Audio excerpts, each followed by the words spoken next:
अकोले तालुक्यातील औरंगपूर फाटा येथे एक अत्यंत धक्कादायक आणि भीषण स्फोट झाल्याची घटना घडली आहे। दुचाकीवरून स्फोटक पदार्थ वाहून नेत असताना हा स्फोट झाला असून यामध्ये एक जण गंभीर जखमी झालाय। या प्रचंड स्फोटामुळे संपूर्ण अकोले तालुक्यात खळबळ उडाली असून नागरिकांमध्ये भीतीचं वातावरण निर्माण झालंय। दिलीप उत्तम तांजे राहणार औरंगपूर हा व्यक्ती आपल्या दुचाकीवरून स्फोटक पदार्थ घेऊन जात होता। औरंगपूर फाट्याजवळ अचानक या स्फोटक पदार्थांचा तीव्र स्फोट झाला।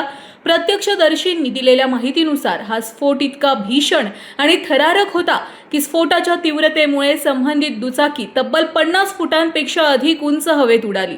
धक्कादायक बाब म्हणजे हवेत उडाल्यानंतरही त्या दुचाकीचा आणखी एक मोठा स्फोट झाला। या दुर्घटनेनंतर परिसरात मोठ्या प्रमाणावर धुराचे लोट पसरले होते। आजूबाजूचे नागरिक भयभीत झाले होते।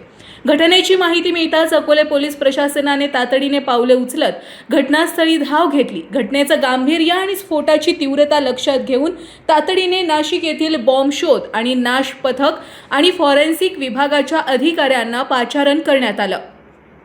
या पथकाची घटनास्थळाची बारकाईने पाहणी करून तपासासाठी आवश्यक असलेले नमुने गोळा केले आहेत।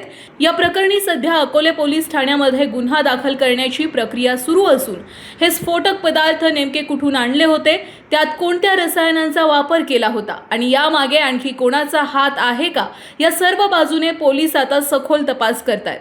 दुचाकीवरून जात असलेल्या दिलीप उत्तम ताजने याच्या ताब्यातील स्फोटक पदार्थांचा अचानक स्फोट झाला असून तो यामध्ये गंभीर जखमी झाला।